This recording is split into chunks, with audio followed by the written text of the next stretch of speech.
started, I just want to remind the audience, if you have not subscribed and shared my channel, please support my channel, subscribe to my channel, share my channel with one person you know, because this channel is on this trajectory path to reach its first 1,500 subscriber milestone. I'm very close to hitting that 1,200 subscriber mark, and I really do want to thank all of my supporters for 2.5 years, for positioning this channel, for getting this channel with where it's at right now.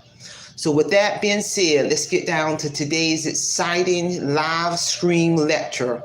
The focus of this lecture is going to be, what is self-efficacy?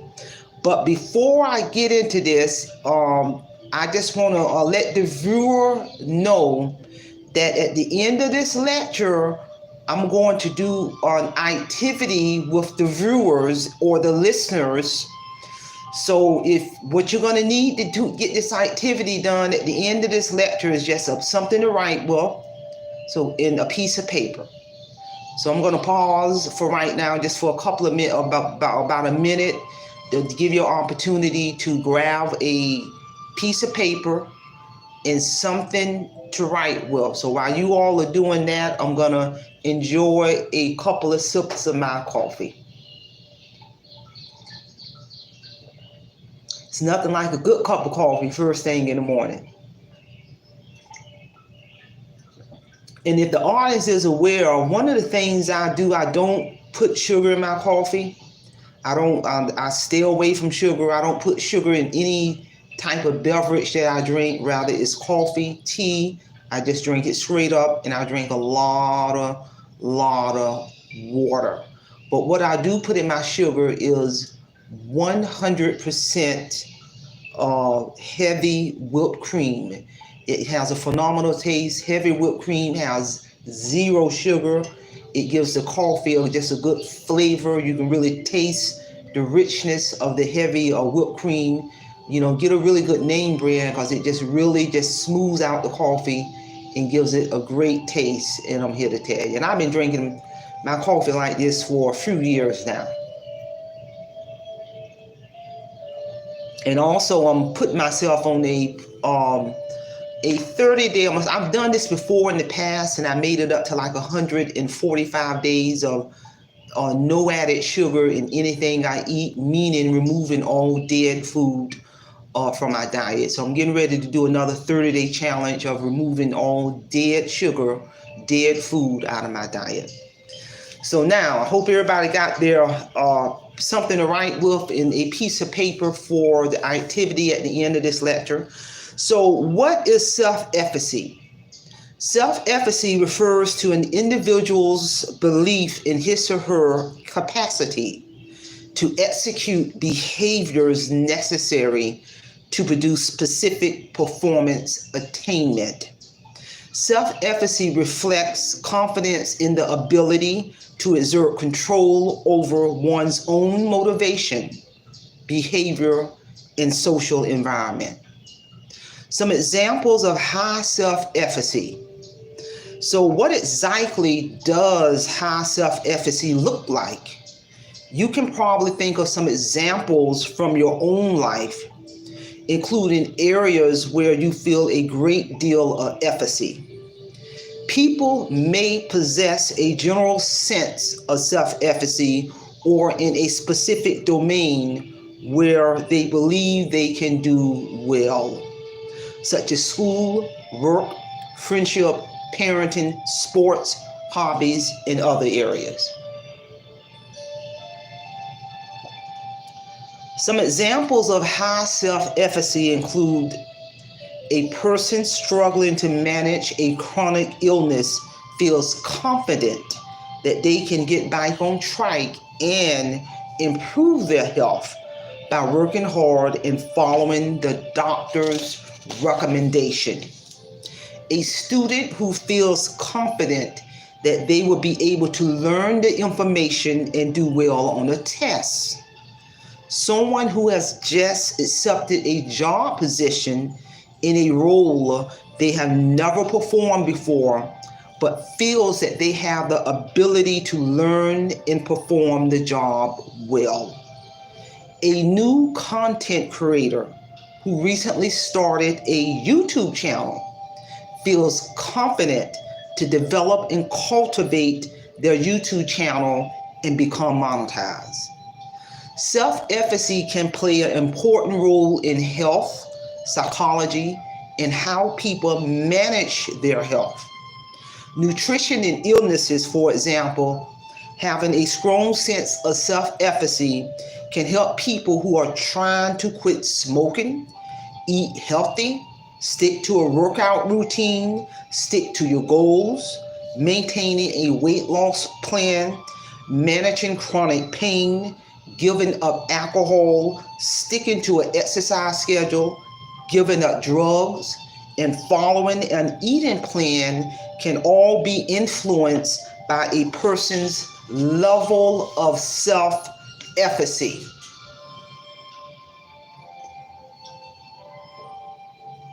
Research has also shown that when teachers have high self-efficacy, it has a positive impact on academic outcomes, including student motivation and achievement. Self-efficacy can benefit a person's sense of well-being in a number of ways. For instance, they remain optimistic and confident in their abilities, even when things become difficult. Because individuals with a high self-efficacy look at difficulties as challenges rather than threats. They tend to be more intrinsically interested in the tasks they pursue. Difficulty and failure don't mean defeat.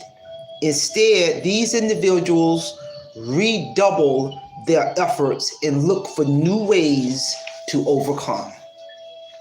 So now, as I ask the viewers and the listeners to take a moment to grab a pencil or something to write with and a piece of paper, at this part of the lecture, we now are going to move into the assignment area of this lecture. I'm going to give an informal assessment activity. An informal assessment activity for a quick informal assessment of your own self-efficacy levels. And what I want you to do real quick is number 1 through 10 on that paper. Number 1 through 10 on your paper. Go ahead and do that while I take another sip of coffee.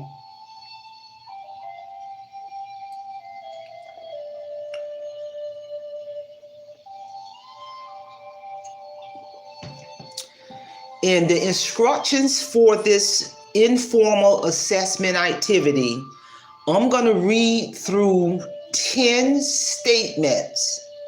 And as you listen to the statement, you're going to either answer yes or no. I'm going to repeat these instructions. I'm going to read through 10 informal assessment questions. I'm going to read 10 questions or 10 statements. And after you hear each statement, you're going to answer yes or no. So here we go. Number 1, do you feel like you can handle problems if you are willing to work hard? Number 2, are you confident in your ability to achieve your goals? Number 3, do you feel you can manage unexpected events that come up?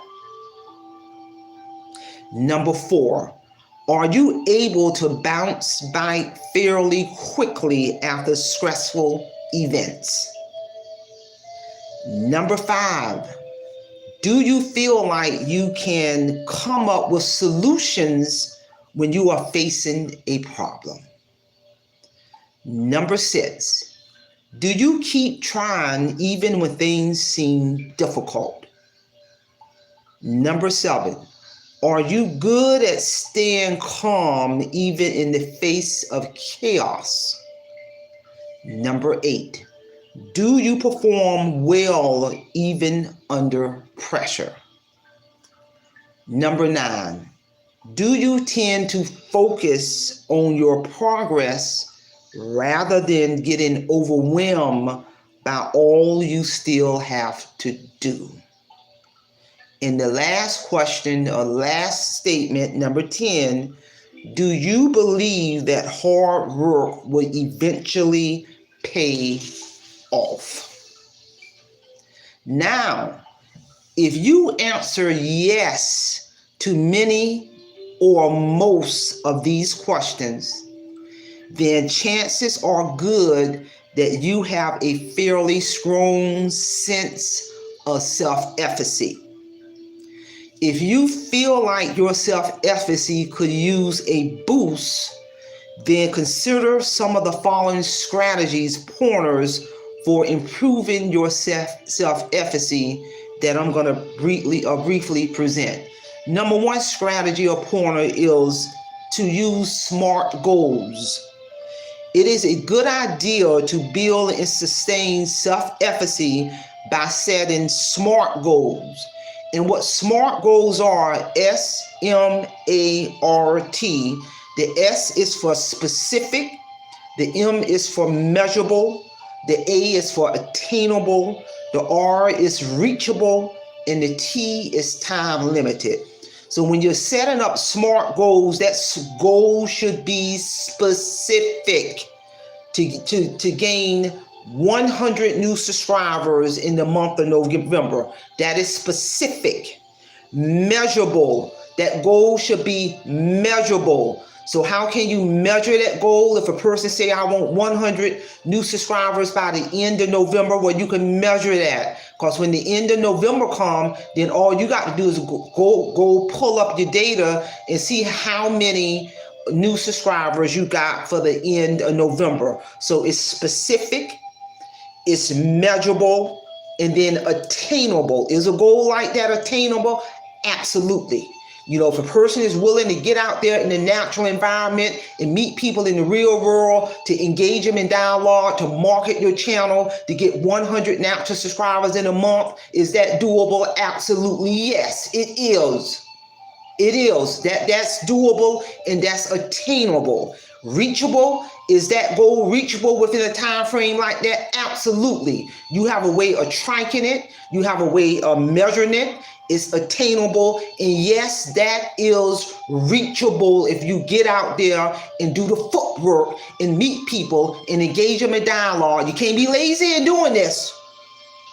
And then time limited. Whenever you establish a goal, you got to give it a deadline. Why do you have to give it a deadline? Because that deadline holds you accountable to do what you say you was going to do. So time limited. So that's what a SMART goal is. A SMART goal is specific, measurable, attainable, reachable, and time limited. You do this.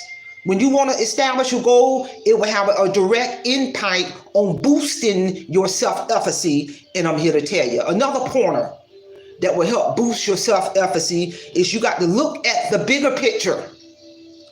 One of the most significant qualities of people with high self-efficacy is the power to look beyond short-term losses and not letting them break their self-trust. We have higher goals to achieve, and sticking to these perspectives helps in maintaining a high self-efficacy. That's why it's critical in creating SMART goals, and I'm here to tell you.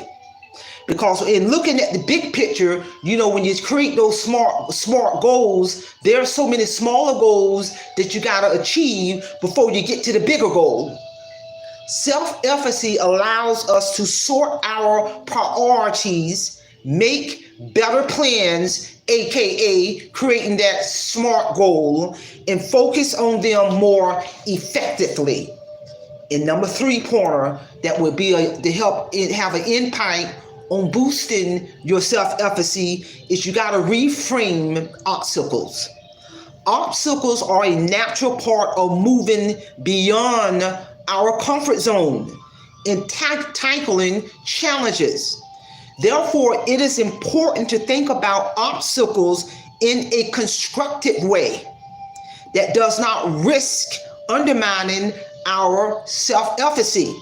One of the things that I had to do strategically, I had to change my mindset and change my strategy when I was noticing that my watch hours was creeping at an all-time low. Check out my prior live stream video where I did a live stream on for the month of October of 2022. I got a total of 960 watch hours for 1 month. Check out that live stream. If I would not have changed my mindset and my strategy, that would not have happened. So this ties into reframing obstacles. I had to do some reframing, and I'm here to tell you. So those are 3 powerful pointers, 3 powerful tips in regards to how you can boost your self-efficacy. So I hope you all have gotten something out of this powerful lecture. And I also noticed a couple of supporters who have chimed in on this live stream lecture. I appreciate your support. I appreciate you taking out the time to support my channel, to share my channel, to subscribe to my channel. Send me your comments, send me your questions, and etc. And also, I'm gonna put in the description of this video the link to my radio interview that I had with a world-renowned radio station based out of New York last month, where they asked me questions about the concept of my book, Awake Financial Freedom. Make sure you put this on your bucket list for 2023 in terms of a must-read book, because as I head towards retirement in the middle of next year, I'm getting really excited as I offboard out of the workplace. And I'm here to tell you, now I'm going to be able to reclaim 70, 80 hours a week out of my life to do things like travel, to really cultivate my YouTube channel, and to launch my business website. Be on the lookout for the launching of my business website that is in construction. I'm really excited with that launching of my business website, where I'm going to literally turn one of my passions in terms of for paying customers who want to hire Marie Holiday to develop their initial business plan, to develop and get on paper their goals and measurable objectives and projected due date on paper. Get the thoughts out of your head. A thought is nothing if you can't get it on paper in terms of developing on a business plan. I don't even care if you're already in business. If you don't have something on paper, you're setting yourself up for failure by not reaching your highest potential by having a business plan on paper that is a living, breathing document. My contractor contacted me yesterday. He gave me an update in terms of how my business website is looking. He actually asked me, did I want to take a look at with where he's at in that business website. I told him no, because I've already given him everything in Word document in terms of how I want that business plan. I'm going to yield to the expert. I told him, go ahead and keep doing what you're doing. When you get done, we'll take a look at it. So it's no big rush. I'm not rushing to launch that website. I'm really not rushing to launch that business website, because I want the viewer, to hear this. I'm taking 0 customers. I'm taking 0 customers until I fully leave the workforce. And when I begin to take paying customers, I'm only going to take a maximum of 10.